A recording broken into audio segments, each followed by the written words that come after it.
because you're going to look bad. We've always been able to work with the City of Phoenix Police to where you have been perceived as protecting our rights. If I want to have a story about bad cops, and Nick, he and his wife, they are the voice of copblock.com's radio podcast that's done all over the country every day for 5 minutes at the top of each hour on Free Talk Live or on the Liberty Radio Network.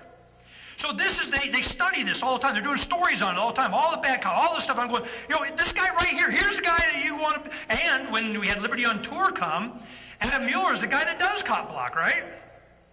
So he was there. They met him.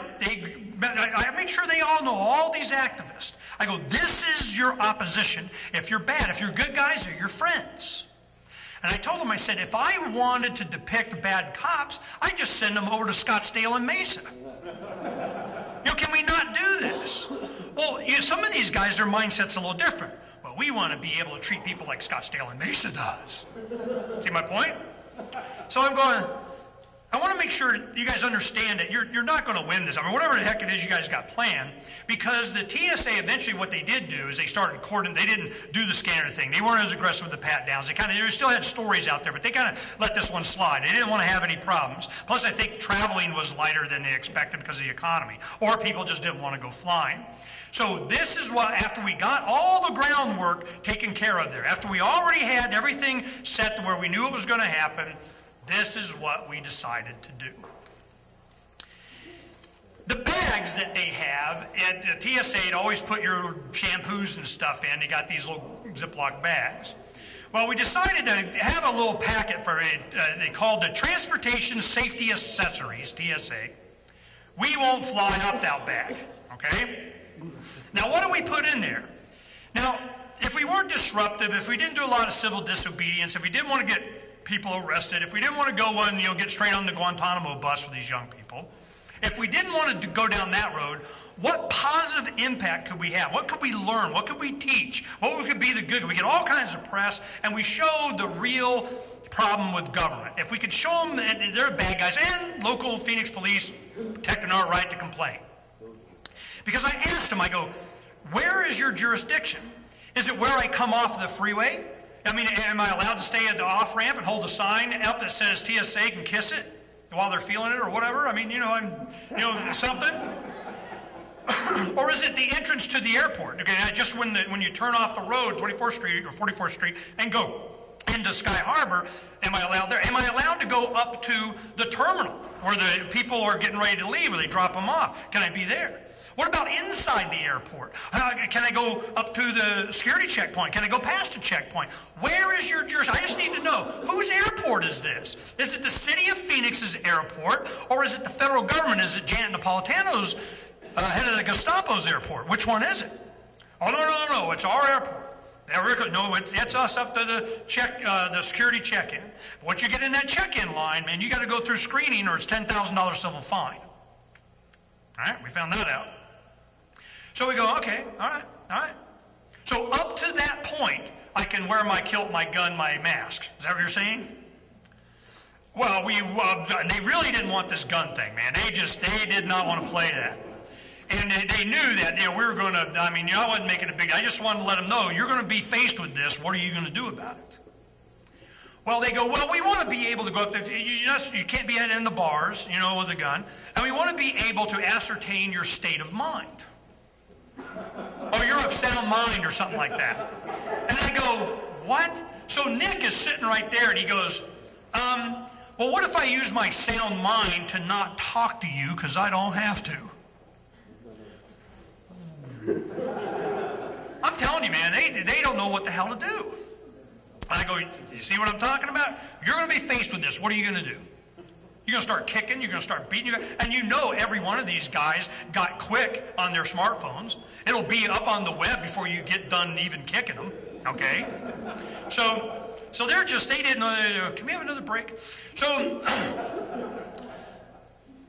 after that, and they had time to talk about it, and and the press started hitting heavy already. Then they saw what was going on, and they saw it probably wasn't a bad idea to go ahead and just kind of work with us. So then we came up with the idea, what do we put in the bag? Okay, well, what do we want to make a point of? Well, of course, we're going to put a For Liberty Ron Paul Revolution DVD or something, or whatever they put in, and that's probably what most people got that. You just throw it in there because you can. we did the Revolution, We Know the Truth, We Won't Fly.com card. And on the back it says, an empire of war will always descend into a police state. To prevent the spread of pathogens, we have provided new gloves of blue for your date with the TSA. Now, the gloves, we had the love logo in there, the L-O-V-E, the love logo, so your love glove, okay? So we put 2 blue gloves in there. Because the point that we were making with that is we're going, look, these guys, we see these TSA guys, you guys that fly often enough, smearing everybody, a little down the pants action, okay? Next, smearing everybody, a little down the pants action, you see my point? And they don't change these gloves. So we wanted to make sure that your opt-out experience was a safe one. That you had the gloves. Why, yes, sir, I'm here to be felt up, and here's your fresh pair of gloves, kind TSA, sir. Okay? So it gets the people thinking about this. Yeah, they never change those gloves. You know, this is kind of, and who is the most about, oh man, the pathogens throughout the planet and the spread of disease and H1N1, you got to get your flu shot. Well, they got government agencies at every port of entry and exit smearing everybody. Duh. But they don't think that way. Activists think that way, okay? We want to make a point out of they're so full of crap, their ear stink. So then we have on, you know, little Frames Phoenix thing and so on. Then the other thing is, of course, we put a Mark Victor, call me, I don't consent to any right card in there. You know, we'll make sure of that. That was good.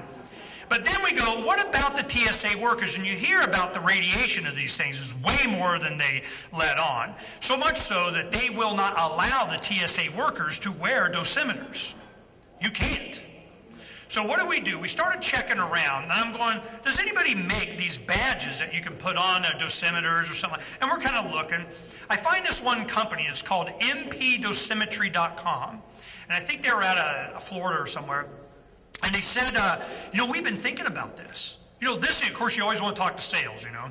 They go, we've been thinking about this. This is a big growth market. Yeah, you know, frequent flyers and stewardesses and pilots and TSA workers. We want to make sure they get these badges. You know, their health could be at risk, and they could just, you know, use these badges and send them in and get them dosed and all that kind of stuff.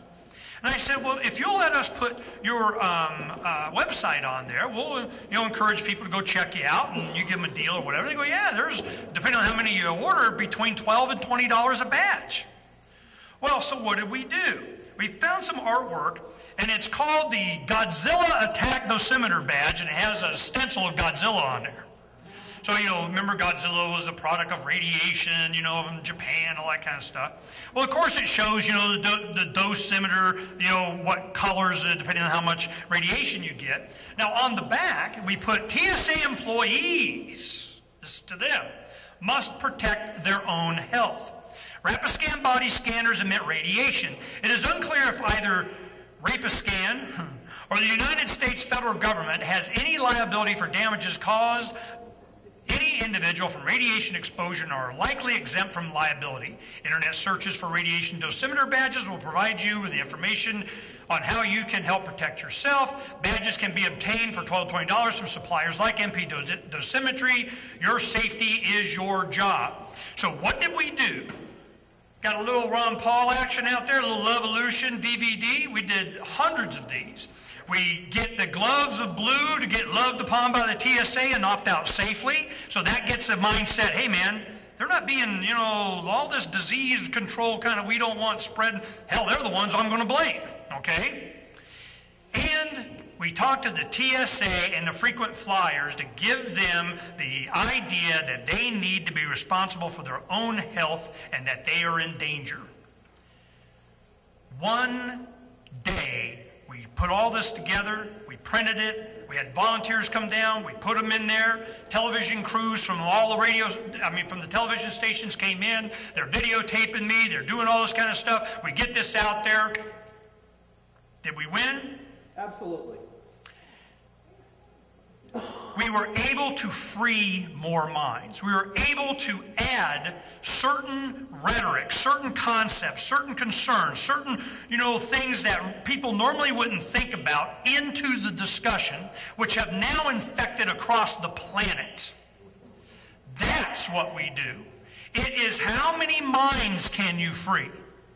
How much can you learn from these kinds of opportunities without being confrontational, without getting arrested, without being a pain in the butt, without disrupting somebody's travel experience, I mean, that may come later.